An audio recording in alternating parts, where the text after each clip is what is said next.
C'est une histoire vraie qui va tous vous toucher. Je m'appelle Justine, j'ai 38 ans et je suis une enseignante de primaire. Aujourd'hui, je vais partager avec vous mon histoire. C'était un soir que je n'oublierai jamais. Après le dîner, mon mari et moi étions assis au salon. Chacun de nous était occupé à faire ce qu'il voulait. Moi, je corrigeais un exercice de production, alors que lui, il jouait sur son smartphone. Quand tout à coup, mes larmes ont commencé à couler sur mes joues silencieusement. Mon mari a ressenti ma tristesse. Il a remarqué que quelque chose n'allait pas et m'a demandé pourquoi je pleurais.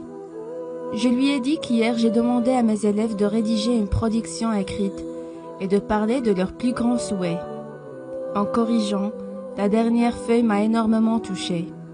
Ce petit garçon a écrit « Mes parents adorent leur smartphone. Ils en prennent bien soin alors que des fois, ils m'oublient carrément. Quand mon père rentre à la maison, il dit qu'il est très fatigué. Pourtant, il a toujours le temps pour son smartphone et pas pour moi. Même quand ils sont vraiment occupés à faire quelque chose d'important et que leur téléphone sonne soudainement, ils courent vite pour répondre. Mais quand c'est moi qui leur demande quelque chose, ils m'ignorent complètement, et ce, même quand je pleure. Mes parents jouent tout le temps sur leur smartphone, mais rarement avec moi. Quand ils sont au téléphone, ils ne m'écoutent jamais. Même quand j'ai des choses très importantes à leur dire, il arrive souvent qu'ils me crient dessus pour aller dormir, regarder la télé sans dire un mot ou aller m'occuper ailleurs tout simplement. Alors, c'est pour cette raison que mon plus grand souhait est de devenir un jour un smartphone. Comme ça, mes parents pourront enfin m'aimer pour toujours, prendre soin de moi, faire attention à moi et m'amener avec eux n'importe où ils vont. Devenir smartphone est mon plus grand rêve, car j'aime trop mes parents.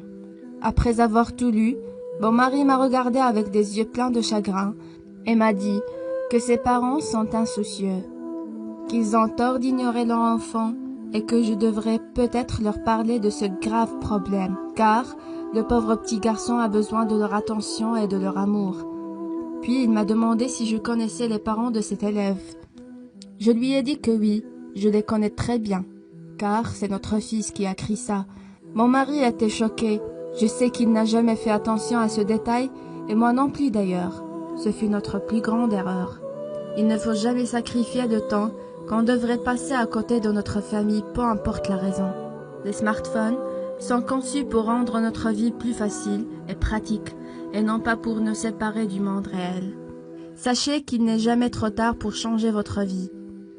Profitez au maximum de votre famille et vos proches. Parlez à vos enfants et apprenez à mieux les connaître. Soyez sociables et faites-vous des amis. Découvrez de nouveaux horizons et ne perdez pas votre temps accroupi devant vos ordinateurs, car un jour, il serait trop tard de changer quoi que ce soit. Si vous avez aimé l'histoire, n'oubliez pas de partager avec vos bien-aimés.